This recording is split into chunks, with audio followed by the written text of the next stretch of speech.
What's good, YouTube? It's your main man, AB the Hero, back again with another video. Today's video, we bringing back the recaps. We talking Boston Celtics, Charlotte Hornets, LaMelo, LiAngelo make their preseason debuts. We got to break the game down. Spoiler alert, it didn't go as planned, or technically it did. Let's go. Triple B's! AB the Hero, back at it, baby.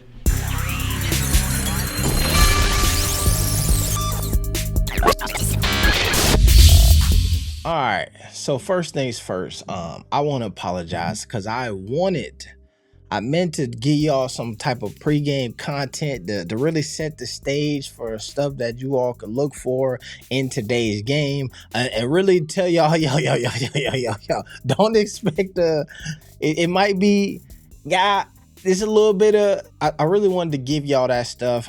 We been having some Wi-Fi issues right now.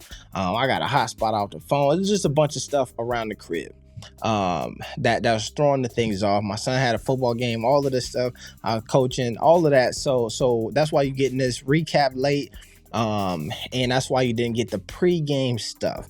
But notice that we're going to be on it. Pregame stuff, postgame stuff, it's coming.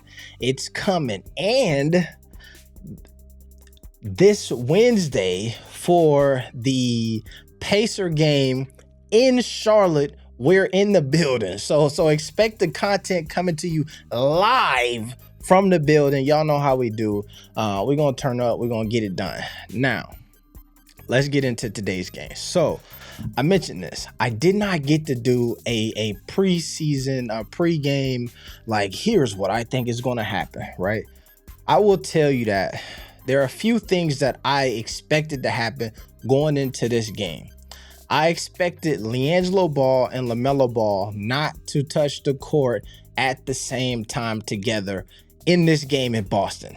I knew that's not going to happen. You're not wasting that moment on an away court. Can't happen. Don't do it. Don't make no sense. You're coming back to Charlotte and get that moment to the Hive. Get that first assist from LaMelo to Jello to your loyal fans. That's why we're going to be in the building, because that's the moment I knew it's coming then, okay? Now, one of the big things that I have said for years, you can go check it when it comes to my dog Jello, is I think that he needs more than anything is just game time. Just in the different levels, time on the court. My man had, before being in the summer league a year or so ago, had played 5 games in the past like 3 years, something crazy like that. It hadn't played in a long time. So I think in that same sentiment, while we have seen at times where his first game back, he was crazy lighting it out. This one here, my man didn't play to the fourth quarter and then was not the Jello that we all know and love. I expect in this upcoming game to touch the court a little bit earlier, touch the court with LaMelo, and have a little bit better performance. Now, well, from LaMelo Ball, I think, to me, this was a crapshoot of whatever. It could have been anything. I really had no, like, man, he gonna do hella good or he not gonna do great. I really couldn't give you that. Here's what I could have told you, though, is that they're going up against a Boston Celtics team who just went to the NBA Finals and underperformed. So they were not trying to come out here on night one and get blasted by a Hornets team who had probably the worst offseason in the NBA outside of adding LiAngelo Ball, right? And the hype that's going to bring. Everything else from them, from the Hornets this offseason was underwhelming. Dennis Smith Jr., to me, that's dope ad, because I just like him from way back in the day. But outside of that, struggle bus with the absence of Miles Bridges and all that. I was expecting the Celtics to come in there and do pretty much what they did. Now, we can get into the game. Y'all know how we do. We're going to break down the box score. Like I said, during the actual game live, I was out coaching my son's team, and then we did some stuff after the game. So I watched the recaps and the replay on league pass and all of that jazz. Listen to Coach Steve Clifford talk. He said some things that I felt like were pretty interesting. And I guess too, one of the things that I caught in some of the pre-game press conferences leading all the way through training camp is the structure of training camp for this team. So for them, he talked a lot about how they didn't play, or they didn't focus on the detailed things. They played a lot of scrimmages, right? They just ran up and down the court, and there were things that he said, you know what, we're not good in these areas, but it's almost impossible for me to say that we're not good in the area because we just haven't worked on it yet. So of course we're not good in these areas, right? So when I heard him say that, I figured that there will be weaknesses on this team as they go ahead and take on the Boston Celtics. Now, as we start to get more into individual play, we have to look at my man LaMelo Ball. All right. So overall, 26% from the field. Let's see, we got 25% from behind the arc, 5 rebounds, 4 assists, 1 steal, and for a total of 14 points. I mean, we got 2 personal fouls. That's pretty solid for him. 3 turnovers. Now, here's something that I want to go ahead and pull up. Let me see if I can get a little zoom here, make sure we see that. All right, here's a big thing that I want to pull up, right? And with this, I want to tell you, I know exactly from this game, I know exactly what's going to happen the next game with LaMelo Ball, right? Because I know exactly what LeVar Ball is telling LaMelo right now. Of what he needs to do, what he has to tweak in that game, the encouragement that he's giving him right now to come out and flip the switch in Charlotte, okay? 1 for 9 from the field here. This is the first quarter we're looking at.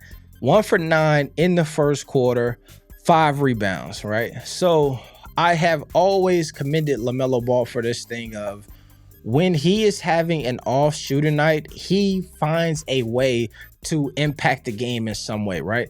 And tonight, that's rebounding, right? So you go get on the boards. The shot's not falling, so now I'm chasing everything down, okay? But what I believe LeVar Ball is telling him right now is something that I heard him tell him many times. You have to get your guys involved first, right? He came out, made the first shot of the game. All right, that's good. So you're thinking, all right, we hot. We finna start jacking. LeVar is telling him right now, slow down, my guy. Have patience. Wait a second. Get your guys involved. Because when we look at this Hornets team here, it was a lot of off nights across the board for this team. Let's go here back to the all period here. We go and look at the starters. We see Kelly Oubre. You know what I'm saying? That's a pretty solid night from Kelly. Mason Plumlee, he right there by the basket, so he not gonna miss. Terry Rozier, that's struggling numbers. Obviously, LaMelo struggled. PJ Washington struggled. We go here to James Bouknight. There's some struggle there. Jalen McDaniels, pretty solid performance, but we can go down here and you see that outside of a few guys, there's a lot of struggle up and down this roster on tonight. So I know that my man LeVar Ball is telling LaMelo, we know, bro, that you can get it going at any point in this game. You do not have to start the game hot, but you have to be able to get your teammates involved because that will change the trajectory of this game. Now, when I say you can get it going at any point, we can fast forward to the third quarter and you see LaMelo has the best quarter of the night, gives you 10 points in that third quarter, coming down 50% from the three-point line, 42% from the field. And so we know you can get it going. That's nothing. You can give us 2 or 3 quarters of 10 points apiece, but what you have to do is settle down and get other people involved, make easy shots for other folks. Now, here's the struggle bus for this Hornets team is you got to have guys who can get buckets. One of the big advantages that they had last year was the leap that Miles Bridges took. Miles Bridges took an exponential leap, right? Damn near all-star level. So it's easy to dump that thing off to Miles, quick bow, he windmill and dunk it, and you start to get that involved. Those type of highlight plays not only get that player going, but they get the arena rocking, and that gets the team rocking. That's something that these guys are missing. We could go here where LiAngelo Ball finally got some minutes here in the fourth quarter, 3 minutes and 55 seconds. You can see he was 0 for 3 from the field. I believe all of his shots were 3-point attempts. And trust me, I'm watching the attempts and I'm like, come on, drop, hit one. Did not get one to drop, but I'm cool. I hope he's chill. I hope he's chilling, not too stressed out about it, because Wednesday night in Charlotte, it's going down. Because I also know one thing. If I don't know nothing about these Ball brothers, I also know this. I could be wrong about what LeVar's saying, but I know for a fact that with the shooting performance that LaMelo had and Jello had, I can tell you that they damn near probably getting into town from Boston and going straight to the gym. If they're not going straight to the gym, they up first thing in the morning and they going straight to the gym.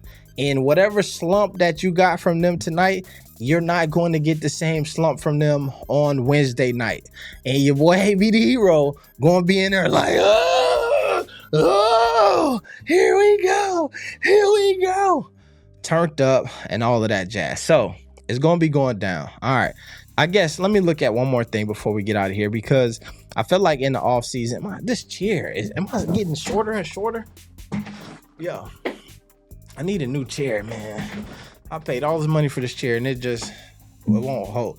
All right. So one of the things that I want us to look at real fast, because I think this is important and folks were really hype on it in the offseason, is some of these additions, right? So some of these guys who we wanted to see be able to make the jump.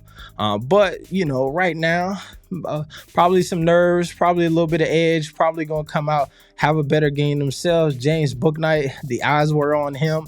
A lot of people in this, I call it Hornets Nation, were really high on James Bouknight and want to see him develop and become that dynamic scorer that this team could have used outside of Miles Bridges, outside of LaMelo, outside of Terry Rozier. Just that pretty much James Bouknight could turn into like a Jordan Clarkson or something for this team, where can come in off the bench and just start to heat up like a microwave. That would be an excellent role for him in this early part of his career. But this right here can't happen. I'm sure though that under the tutelage of my man LaMelo, James Bouknight, LaMelo Ball, getting shots up as we speak. You know what I'm saying? If not as we speak, first thing in the morning before you wake up, I already know that these folks is in the gym. One of the things that I felt like was interesting though is the play of Mark Williams. So across the what did they call it? The Hornets Nation or whatever, Buzz City, all of the Buzz stuff. A lot of folks were high on Mark Williams and wanting to see what he was going to do. And obviously, a lot of people thinking like he should move into this starting lineup, and maybe throughout the season he would. But what I thought was something no is that my man didn't see his first minutes until the third quarter. So it looks like as of right now, those two starting center spots are for sure between Nick Richards and Mason Plumlee until Mark Williams really earns the trust and respect of that coaching staff, and I'm sure they probably do, right? One of the things that we saw from this Hornets organization is they bring guys along slow, and maybe that's what they have for him in store. Shemaine, man, AB the Hero, we getting up out of here. Expect to see me a few times before Wednesday's game, and if you in the building, expect to see me there too. We getting up out of here. Peace.